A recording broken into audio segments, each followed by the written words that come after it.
女孩不平凡就係一套講緊一個女仔成長嘅故事啦，喺3個城市、3個唔同嘅時代發生嘅3段愛情故事。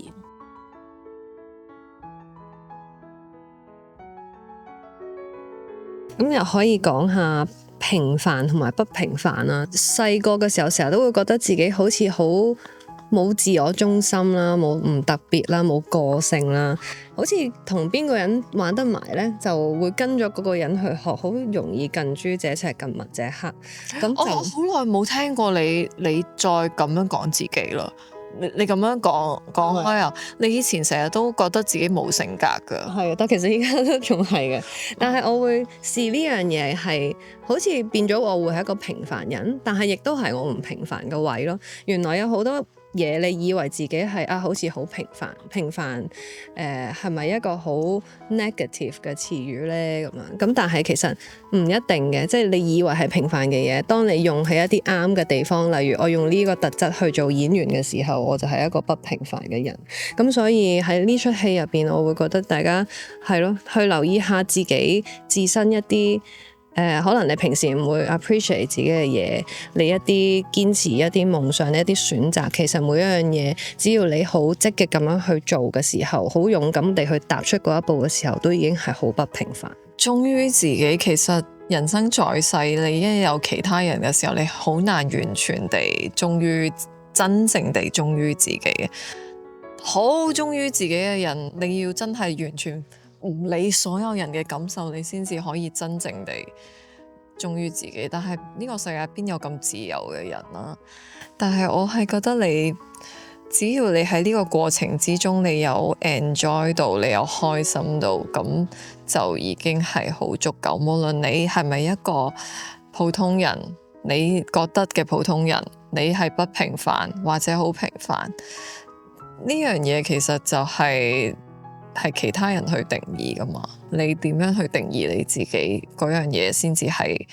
最重要咯。其實我覺得自己冇乜資格去用我自己經歷鼓勵其他人，因為我覺得呢樣嘢係一個好長嘅過程咯，即係學識點樣去真係尊重自己，同埋跟住自己真正想要嘅嘢。我覺得係冇人會真係去到即係你活嘅最後一日，你可能都仲未把握到呢樣嘢。所以我覺得最緊要就係唔好俾自己呢個壓力咯，同埋唔好成日，我覺得我哋好容易會覺得會睇住其他人，然之後覺得佢哋好完美，佢哋嘅生活好完美，佢哋對未來個安排都好 perfect，樣樣嘢都安排得好好，樣樣嘢都搞掂晒，處理得好完美。但係其實嗰啲人可能對你都有呢個睇法，或者嗰啲人都可能日日都係經歷緊自己嘅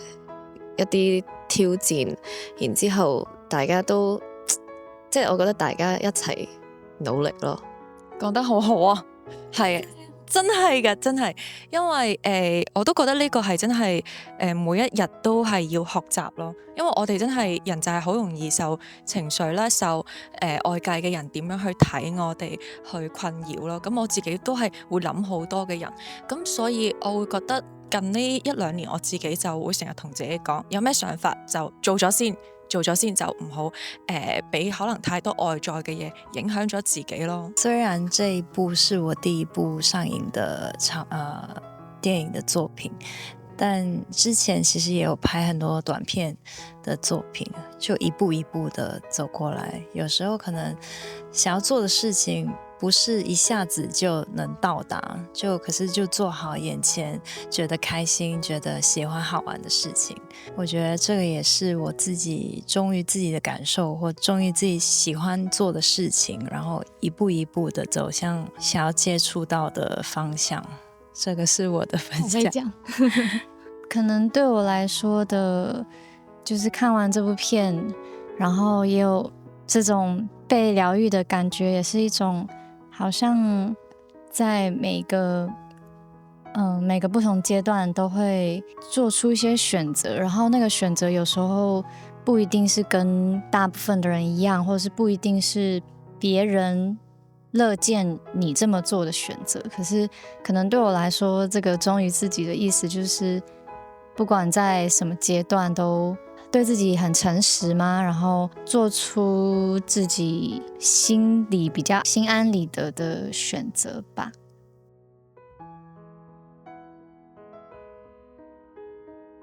即係成長係成個故事嘅一個底啦。其實我諗喺經歷過唔同嘅人同唔同嘅愛情之後，其實總會對你嘅成長或者你嘅人生經歷係會有一啲唔同嘅改變咯。咁都希望唔同嘅觀眾喺睇呢部戲嘅時候，佢哋可以揾翻自己嘅一啲生活切片，或者係揾翻自己曾經嘅初戀嘅某一刻嘅心動，或者佢哋曾經以前嘅某一段回憶，諗翻起身邊嗰個人其實都係一個即係長期可以支持到佢嘅一個人咯。咁所以希望唔同嘅觀眾睇呢套戲嘅時候都可以諗起佢哋愛情嘅唔同嘅瞬間。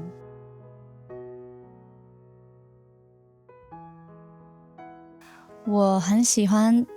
有一段是最後面，這個是可以劇透的嗎？最後面媽媽對長大的徐樂信講的一句話，就是他們在那個賭場，然後媽媽就說了，好像類似真不知道你們這麼努力是為了什麼。然後Fish 所演的徐樂信就有一個意味深長的笑容，這樣那一段我自己看了覺得很喜歡，然後也有種好像在第一次觀影的時候才，所以我本來就知道這個劇本，我看過劇本，然後知道這個故事，可是在那一刻就是身為觀眾有一種原來這部電影在講這個，然後有一種很被打動的感覺，有一種很被鼓勵到的感覺。我現在想的話會想到 Natalie 也是徐樂欣角色，他準備想要去台灣念書的，跟他爸媽講的那一幕，就因為他爸媽就也是在質問他說，這是你想要的未來嗎？這個情況其實徐樂欣當時他雖然想去，但他其實也是不太確定他去了會怎麼樣。我覺得我們人生常常會有這種不安感，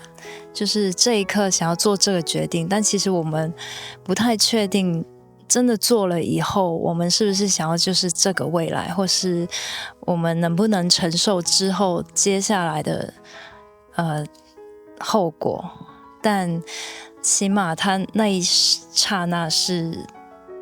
他忠於自己的感受，然後雖然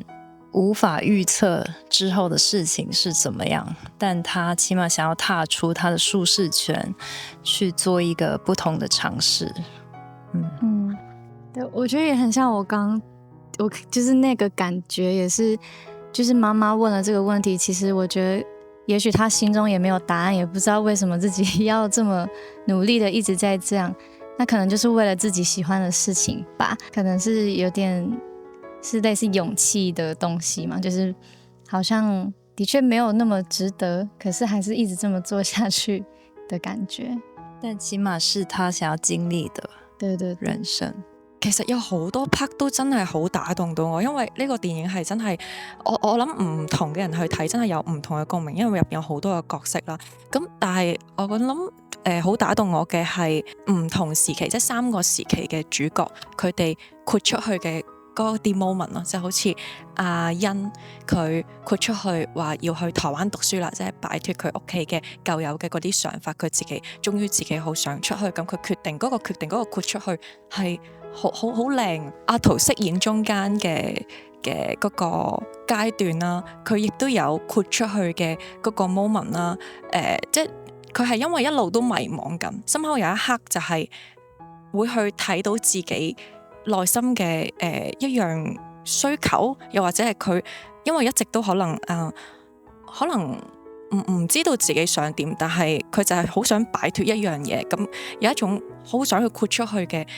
一個 moment， 又係好型啦。然後阿 Fish 又係啦，佢最尾就係因為一直都可能好習慣去逃避一啲嘢，然後佢去到一個 moment 就豁出去啦，我唔逃避啦，我哋結婚啦，呢個 moment 又係好型好型，咁所以我諗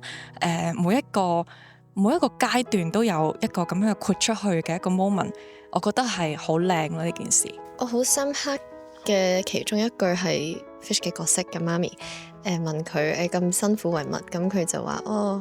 咪為咗中意嘅嘢咯。第一我係好中意佢呢個講法，第二就係即係 Fish 嘅演繹係一個好簡單嘅答案，但係其實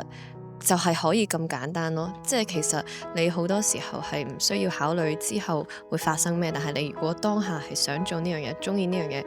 當然係某種程度下即係都要現實嘅，但係你夠中意嘅話就已經算係我覺得係一個好夠嘅原因咯去做咯。同埋我覺得阿欣有個 VO 係話咁係其他人覺得你大個咗就得，定係你自己覺得你大個咗就得？咁我覺得呢個都好代表到呢個角色喺套戲入邊嘅好多唔同嘅好大嘅矛盾，就係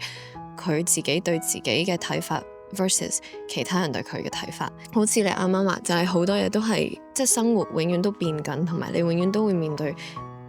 出邊嘅好多唔同嘅情況。咁呢啲嘢你係永遠都控制唔到㗎，你再想控制都控制唔到。咁所以你唯一可以控制到嘅嘢就係你入邊嘅狀態咯，即係你對樣樣嘢嘅反應，你對樣樣嘢嘅睇法，你有幾樂觀，有幾正面。呢一句都好深刻。即係你對自己，你如果自己滿意嘅話，你自己 OK，自己接受到嘅話，咁就已經好夠。最後嘅 ending 其實係我自己私心最喜歡嘅，係由即係阿陶佢去演嗰個徐樂欣去再翻去澳門咯。咁其實對我嚟講，呢個係一個成個故事嘅一個 to be continue 嘅感覺咯。即係你可以睇作係佢將來會成為好似下一個階段嘅佢，但係佢亦都可能唔係一個咁樣嘅走向咯。而另外嘅即係兩個徐樂欣，其實佢哋亦都有可能有其他發展嘅空間咯。咁所以對我嚟講，呢個係一個最有希望嘅結束方法，因為佢未結束咯。咁亦都係我自己希望對於即係俾觀眾，亦都係一個咁樣嘅感覺咯。即係無論你之前遇到啲乜嘢，或者你經歷過啲乜嘢，其實如果你揾到你中意嘅人同事，咁應該係可以繼續行落去，同埋即係咯有信心可以繼續舒適咁樣行落去。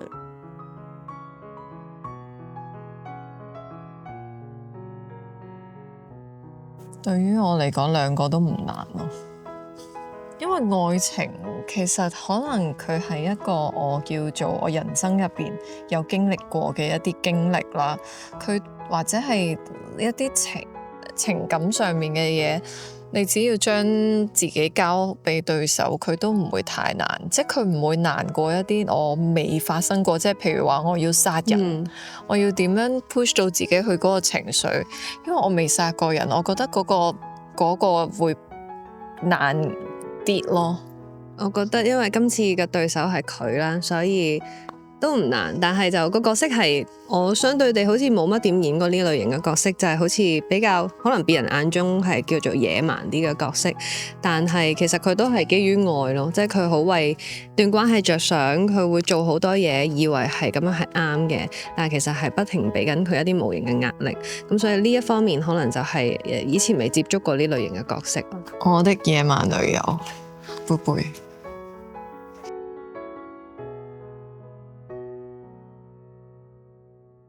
酸酸甜甜，尷尬咯。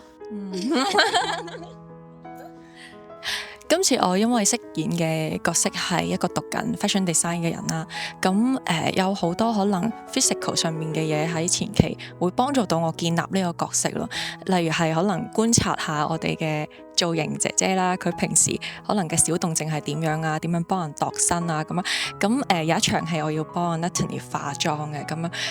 因為前陣子咧，我先至喺手機入邊咧見到一段片咧，就係我錄住你俾人化妝，跟住我仲喺度諗緊點解我會係我點解要錄住你俾人化妝係成2分鐘嘅片，跟住好似個痴漢咁樣。然後我諗翻起，係我嗰陣時係因為要學化妝嗰啲手勢啊、嗰啲動靜啊嗰啲，咁所以可能有好多外在嘅上面嘅嘢會幫到我建立呢個角色咯。而內在嘅話，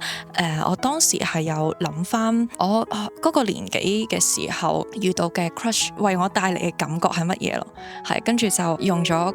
嗰啲元素擺入去個角色入邊咯。我都有諗起之前嘅 crush， 但係比起之前拍拖嘅嗰啲經驗，我會諗翻之前有其中一個嚟做 intern 嘅老師。都係一個姐姐，同埋我其中好中意嘅一個 dancer， 因為佢哋始終係好似飛咁樣，佢哋年紀會大過我少少，咁其實呢個感受係唔單止係，即係會包埋一種我好尊重佢哋，我好想大個咗之後可以變成佢哋咁嘅一個人嘅感受，即係比起純中意另外一個人嘅感受，會更加多啲嘅層次同埋仲深啲嘅一種感受咯。化妝嗰場咯，因為真係好近啊同佢，然後就係會即係突然之間又喺個校園入邊，即係你大環境，然之後又咁近化妝咧，係真係會有一刻哇，即係好似真係翻去以前好有初戀嘅嗰種感覺，同埋我哋嘅 montage 咯，因為我哋好多時候係啊，就係做啲嗰個年紀認為好瘋狂嘅事，即係攤喺條馬路度啊，跟住之後周圍塗鴉啊咁樣嗰啲，就會好似突然間跳翻入去，真係高中咁樣嘅嗰個時代嘅嗰一種戀愛嘅感覺。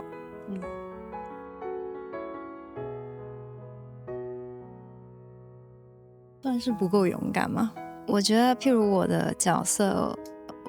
色其實他看起來是很自由，或是他想要表現得很不一樣，但他面對他未來的選擇，或者就計劃未來的事情，或是面對親密關係的時候，他其實很多逃避的部分。雖然這一些看起來是不夠勇敢，但我覺得人就是也是一個很立體的動物，就我們有時候真的會有不知道怎麼去面對，或是就是想要逃避的時刻。我覺得起碼我的角色是誠實於自己的感受，去做了這個action。我的角色是那個在感情中一直想要計劃未來，然後最後就讓他逃走了的那個角色。然後對我來說，我那時候其實理解這個角色，我覺得他是一個，其實就跟很多人，然後跟我自己一樣，是一個對自己可能沒有那麼有自信，然後在感情中比較沒有安全感，很害怕失去，或者很害怕沒有人愛自己的那樣子的人。但是我覺得其實我的角色是在這段感情中相對很勇敢的一個角色，就是他明明很害怕失去，然後明明也知道可能有一天這個人會離開他，但還是用盡所有的努力去想辦法能夠把這段感情留下。雖然他最後失敗了，但是我理解這個角色是，其實我覺得他比我本人勇敢很多，然後我覺得這也是這個角色就是有對我來說很吸引人的地方。因為我覺得我也是一個很沒有自信在感情中的人，所以可能20幾歲的戀愛經驗也都是蠻慘淡的經驗。就所以在進入這個角色的時候，就還蠻能夠理解那一種患得患失，然後又沒有辦法好好表達自己，還沒辦法找不到自己在感情中舒服的那個樣子，一直很委屈自己的那種感覺。我覺得我蠻像阿徐的，雖然狀況不太一樣，但我覺得也是一個很想要有很深刻的經驗的過程，就是可能想到去一個地方，今天就一起飛過去，就是這種的年紀會想要也没有，这就没有，但就很想要一段恋爱里面会有很多很激烈的事情可以发生，可以很深刻的记住的经验。对。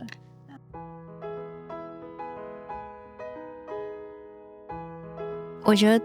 对我来讲，肯定是一个很大的鼓励。而且我觉得很有趣，是我们这一次金像奖，我是以女孩不平凡的电影的新人的身份入围了金像奖，可是同时我们电影也是有陈雷作曲的主题曲《普通人》一起入围。我觉得这个就是女孩不平凡跟普通人一起入围，我觉得对我来讲也是有另外一种的意义，还有比较有趣的巧合吧。我觉得也是对自己一个提醒。然后同时在金像奖也会有另外2个徐乐欣，就是 Fish 跟 Natalie 也是一同入围了，他们入围了女主角，所以我觉得好像徐乐欣又在另外一个场合平行时空的一起出现，我觉得非常有趣。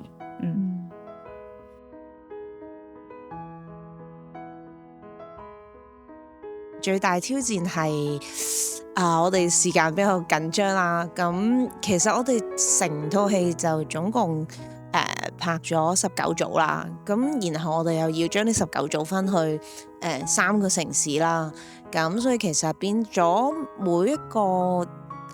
地方嘅拍攝時間好緊張，咁我哋即係盡量睇下點樣喺有限嘅資源底下去好好發揮咯。咁但係都好好彩嘅，即係台前幕後所有嘅工作人員啊、演員，其實佢哋喺呢段時間，即係喺拍攝嘅呢段時間入邊，其實都係非常之即係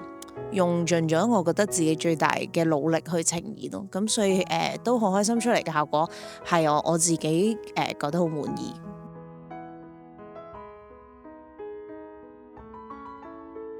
咁當然係比起我哋第一次骨妹嘅時候，我哋個關係係已經係好熟啦。依家我哋做咗10年嘅朋友啦，所以今次其實有好多時候我哋都真係喺個角色入邊去玩咯，喺嗰場戲入邊玩。亦都唔使話要特別點樣對戲排戲，同對方講嗱，我陣間咧就會點點點嘅，唔使講定，就一 action 嘅時候就已經可以喺2個角色中間喺度遊走，試好多唔同嘅嘢咯。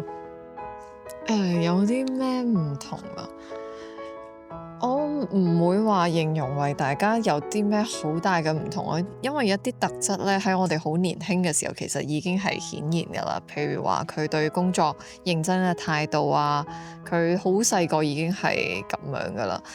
但係嗰樣嘢佢會隨住時間會更加穩定咯。但係我反而係我估唔到嘅係當年我哋拍骨妹嘅時候，我哋做記者訪問啊，任何都係話我哋係同喺個戲入邊係角色係調轉嘅。我就比較可能比較堅強啲，比較大家姐啲，跟住佢就係比較小妹妹啲，需要受照顧啲嘅。但係其實原來隔咗10年再睇都原來係啱㗎喎。係呢10年我受得佢，即係我接受佢嘅照顧係多過佢需要我照顧佢嘅時候咯。我覺得係啊，即係會思思同玲玲嘅關係係，即係我唔知導演點嗰陣時係用咩眼睛去睇呢一個預視未來嘅雙眼，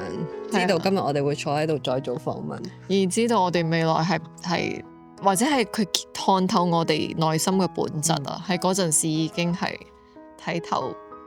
用呢個組合咯。